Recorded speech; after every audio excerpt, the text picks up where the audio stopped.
everyone. Today is another episode of Social and Media Talks, and today we have with us Andy Briercliffe, who is also the head of Child Online Safety at Protection Group International. He has an incredible experience of working in the space of child online safety, and he has also served in the space of trust and safety. We are delighted to have you with us today, Andy, and we look forward to your thoughts and contributions. And welcome to Social and Media Matters Talks. Thank you very much. Before I go ahead, Andy, I would first like to begin by asking about your work and the contribution you have been making in the industry. Sure, yeah, and it's a pleasure to be speaking to you today.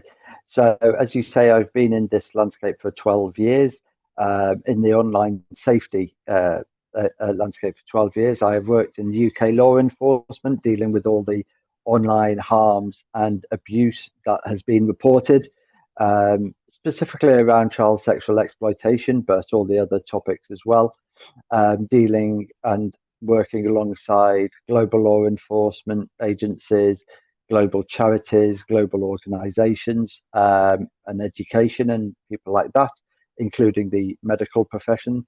I have been a CSE lead at a major social media company. I've also undertaken consultancy work with regards to, again, education, online safety, tech detection capabilities, content moderation, welfare and well-being, to name a few. And I am passionate about this area, and it's really important to know what's going on. And I like to share that knowledge with people around the world as well. So that's incredible to hear from you about your work, what you have been contributing into, and learning from you as well. So my recent experience with you after meeting in person as well has really added value to child safety efforts that also we are doing in India. And I'm sure that people in UK are benefiting a lot from your efforts and your contributions. So I want to understand that how do you envision the future of child safety efforts, particularly with regards to the integration of emerging technologies like artificial intelligence and machine learning, especially in detecting and preventing online abuse. Sure. I mean, the first thing to remember is when we talk about child safety itself covers a wide variety of topics. So it's anything from cyberbullying to trolling to even deep fake related stuff nowadays, as well as the child sexual exploitation element as well, which has quite a varying degrees to it. So child safety is more of an umbrella topic for a lot of the stuff. With regards to the emerging technologies, I mean, we have to understand, as we have seen, that technology moves at great speeds. You know, we're currently talking about AI and how AI is good, but it's also bad. But how AI and machine learning can assist in what we're doing. So, for instance, this landscape is huge. It's completely complex and it's very challenging across the globe. It's not just a UK or an American thing. It's in every country, and it's fast paced. So we need technology to try to keep up with that pace. And if that means it's machine learning or artificial intelligence or any other new and emerging tech that gets developed, then that is a good thing. Um, Saying that, we still need the human side of it as well, because as humans, we have a better understanding of context. There's also other challenges such as language, accents, um, slang, localized slang, and things like that, which machine learning won't understand. It might learn in the future, but as humans, we have to help teach this new technology. So it's a comparable working along together. And obviously, whilst this is happening, there's potentially new technologies that are coming out to change what we need to be doing anyway. So it's a constant evolving pattern and process. And totally, like when you say about, it's a constant revolving thing, and a lot of key stakeholders play a role when we talk about child online safety. It's not Mm. only the civil society organizations or it's not only the government, but um, it's basically a lot of them who needs to be involved while we address this issue. So what in your opinion you would like to share with us the role, like what role should the government agencies, tech companies, and non-profit organizations play in collaborating to enhance child safety measures online? Yeah, you're absolutely right. So everybody plays a part from today's society, which includes parents, young people, carers, educational people, teachers, medical staff, all the way up through to the judiciary, and the legal uh, sides of it as well, and everybody else in between. And so, what needs to happen is, I would say, a more coordinated approach to this. And it doesn't matter which country this relates to. So, for instance, it's all very well and good the platforms reporting the content, and that goes to the relevant agency to deal with. But if those people in those countries who are the educators and teaching the online safety, they need to be involved in that as well, because they need to know what's going on, if there's any particular spike in any particular trend or any new things that are popping up on the horizon. They need to be involved. They need to actually also be involved in the legal side as well, because obviously, if young people are sending, dare I say, naked selfies, which technically can be against the law, the law enforcement can't be going to keep arresting young people, So there has to be an element of working together and understanding, as well as victims and survivors, and listening to each other and learning from each other. So, it's a little bit siloed at the moment, but to come more together, and this includes platforms. And when I say platforms, I mean anything from shopping to dating to gaming to social media, because every single platform has some form of trust and safety element to it. Um, so it's a case of coming together, listening, and understanding what's happening from everybody's point of view as well. Totally. So when you talk about having everybody on board when we address especially this issue. Um, and I saw across, you have spoken a lot about response and reporting because that is one of the major challenges that children face. They don't know how to Mm, report, or probably they don't know or do not know the mechanism of reporting content online, right?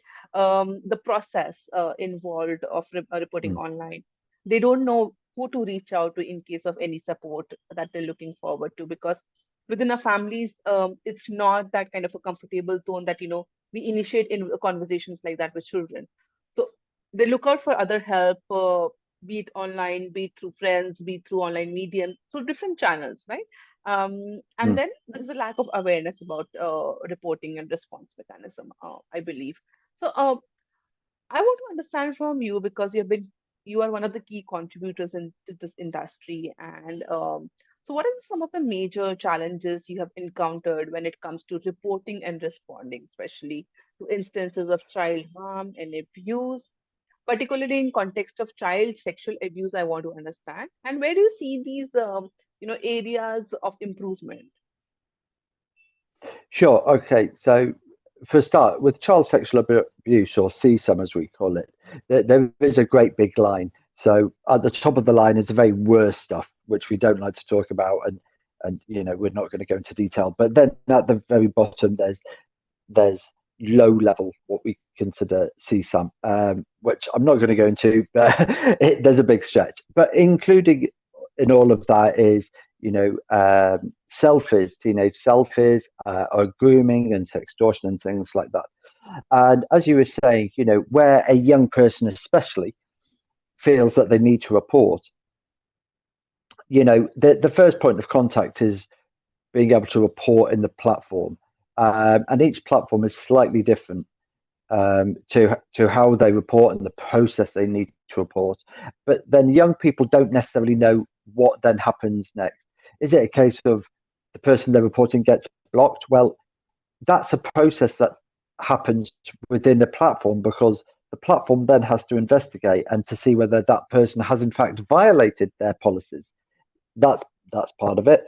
Um, If it does get reported, then it will go to the NETMEC, which is National Centre for Missing and Exploited Children, and then it can get passed on to the relevant agency within a country, and then that can take a different tact as well.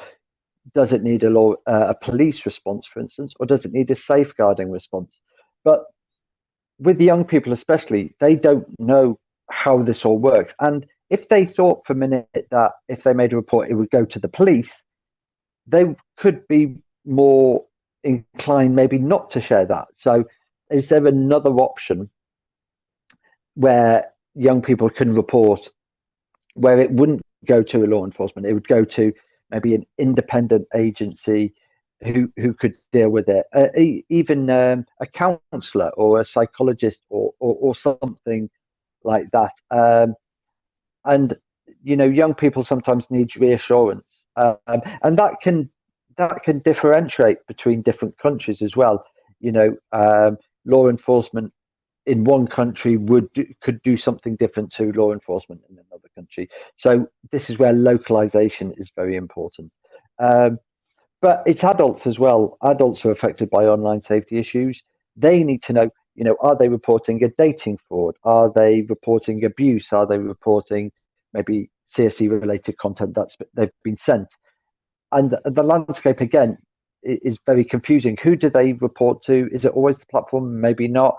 Do they want more action? Do they report to a platform? But platforms do get a lot of reports, a lot of reported content. They can't necessarily always reply to everybody individually. So if a user does make a report, are they getting the right information back? Because for them, that is the main, concern. So there's a lot of things that need to sort of be looked into, and we need to look at the entire process to understand the gaps, understand the challenges of each part of that process. Certainly, understanding each part of the process is really key over here, because that's what uh, that becomes a missing link over there. Like, we do not understand the process. We just jump from one to another, and Mm, that is where the lack happens. We want to gain all the information which is around us, but we forget what is the part of the process. Um, mm, that makes me to ask you as well, because since we observe that, the cases of child online exploitation and abuse, mm, it's really alarming and it's on rise. mm, Um, mm, different countries are facing different challenges of with especially with related to CSAM, um, and mm. child harm, child abuse. So, in this context, because I talked about challenges, you shared about your opinion about it. So, what measures do you recommend for protecting children in the digital spaces today, as we see the consumption is just growing? Yeah, so as I say, it has to be across the whole of the spectrum. So we need to start at education. That's the key bit. We have to teach the young people, you know, it's not so much what's right and wrong. Obviously, that's super important, but how to best use. I'm going to refer to social media because that's what the young people majority are. But how to use social media more responsibly? What to look out for? What to do when things ha- uh, don't go right? But we also have to understand that young people nowadays, they're being brought up. They're growing up in this technologically facilitated world. This is a world we didn't have. So we have to understand that this is also part of their life. So we can't just turn around to them and say, right, you just can't go on social media, you just can't do this. That's just not going to happen. But we also have to teach adults as well, because when we actually look at a lot of what's going on, whether it's abuse, whether it's the sharing of CSAM links, whether it's the sharing of CSAM pictures or the grooming or sextortion, that is majority undertaken by adults. So we have to start improving the education to them and saying, if you do that, you're going to get arrested and potentially prosecuted. So it's not just all about educating young people; it's educating adults. Um, And then we move on from there to the reporting process. Can we improve the reporting process to make it better for everybody? Moving on to that, we have, what can the platforms do, apart from maybe improving certain reporting processes? Can they do something around their content moderation? Can they do more investigatory work? I mean, there's a lot that goes on behind the scenes that isn't ever talked about for obvious reasons, because if they started talking about it could mean some offenders might change tactics, for instance, or young people might change the way they're doing stuff. So there's a lot that goes on. Um, and then we also have regulation. Regulations are now coming out across the world. Um, so all these little bits need to be put into place together, which is going back to what I was saying, coming together to work together, um, to make sure, because it's all right improving the education, but then if another part of it isn't going to work, then that's not going to work. Or if we're going to put in regulation, but then all the bits before that aren't going to work, then is the regulation going to be as effective as it could be? Possibly not. So this is where we have to listen to each other. And again, this is on a global level. So, what's happening in the UK and what's happening in America and Australia, especially, we have to consider all these global implications as well. Certainly, when you mentioned about young adults or even elderly people, sadly, Mm. people involved while sextortion or online grooming are these elderly people, right? Mm. People who Yes. are twice the age or thrice the age of a child, majorly involved into all these abuses and exploitation of material when it involves children. Yeah. So that brings me to even ask you, because could be these people are caregivers, could be these people are somebody into some other profession as well. Mm. But considering the fact that, they're the ones people children basically look up to, and Yes. they become the pedophiles and predators.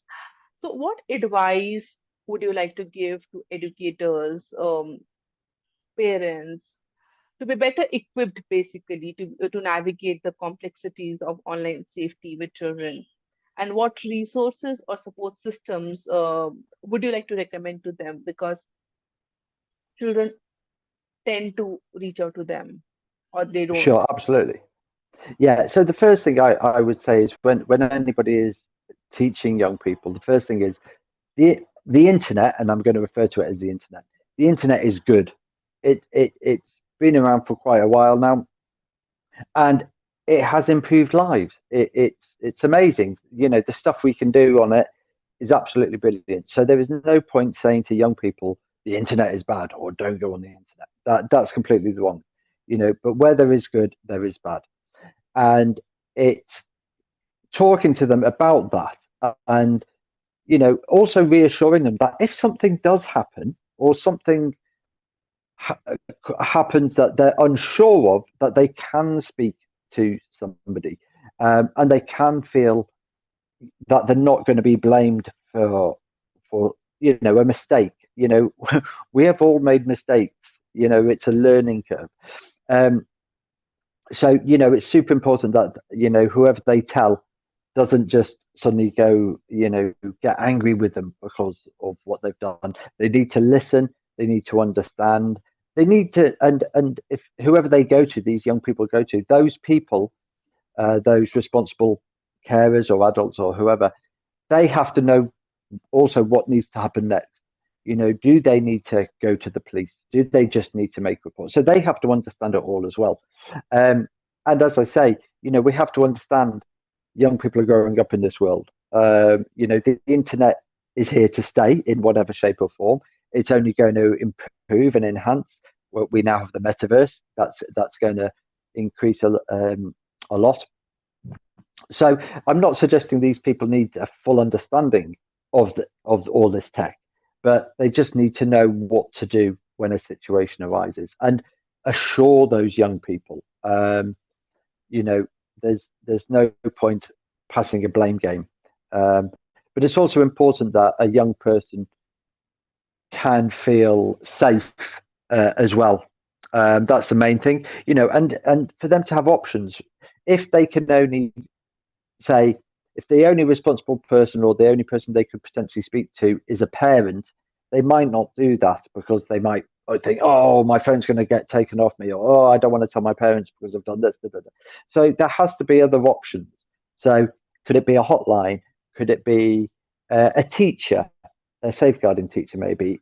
Could it be somebody else? So there can't just be a one place to go to. We're lucky here in the UK. We have many fantastic charities, to be honest.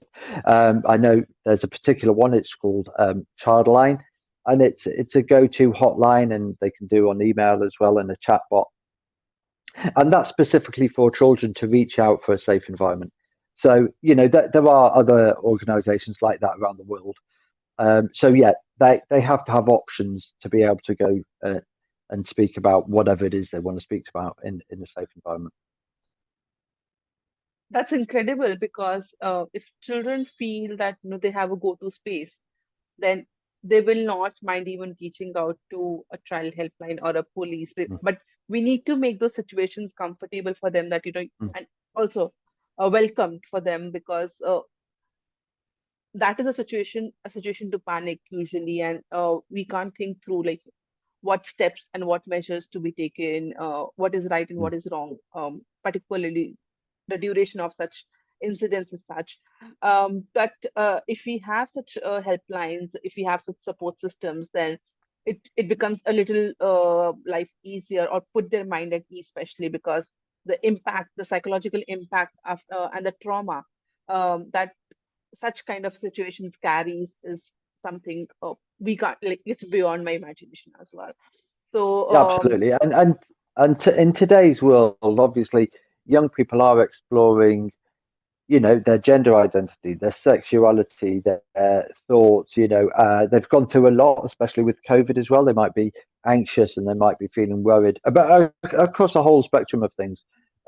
So yeah, they need that safe space to reach out to people, maybe just to talk. Um, you know, while they can't look at social media and try and get their help from social media necessarily. There's a lot of people posting all sorts of stuff on that.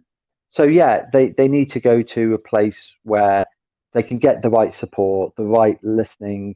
They might not need support or help. They just need that someone to listen, really, and maybe that can help.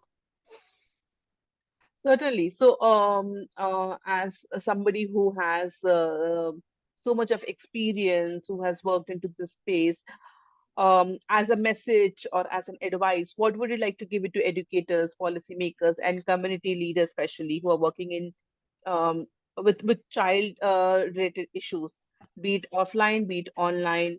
What is that one key advice or a message that you would like to give it to them? I would say listen, and share knowledge and share experience with other people who are in this, or working in this landscape. Obviously, offline stuff does reflect on the online world and vice versa as well. And we've got to remember that. So, bringing all these professionals and bringing all these people who work in these spaces together to listen, to learn from one another. At the end of the day, we're all after the same thing: protecting young people, making the internet safer. It's not about egos, it's not about power, it's not about money. We all after the same thing. So it's listen, share. We might disagree, but we might all agree. And at the end of the day, we don't know what we don't know. And those are the people who are dealing with stuff in another topic area might hold an answer to what you were trying to achieve.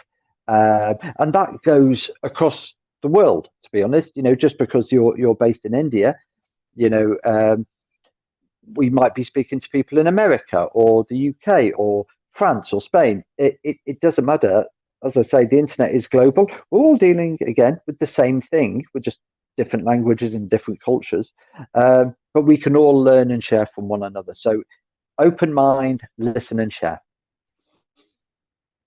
Thank you so much, Andy, for giving us such valuable inputs with respect to child safety in the online spaces. This was incredible. Really loved it. Really enjoyed it of what you have shared. I'm sure that all the viewers who are watching this interview with Andy today, you will gain the insights of what it means to be when you are working in the space of child online safety, especially coming from all walks of life, from looking at children to giving the expertise thoughts today with respect to the protection and also prevention, safeguarding them from predators, from pedophiles, from all the bad actors out there. So please, please, please, if you come across anybody who is a survivor or a victim of child online abuse, just do not ignore it. Either report it or help that child. Because that's the only key for us to save children from the online harms and abuses today. So thank you so much, Andy, for your time, for your valuable time and the contribution that you have done. We really love your work, and this is fantastic. Thank you so much. It's always a pleasure. Always my pleasure. Thank you very much.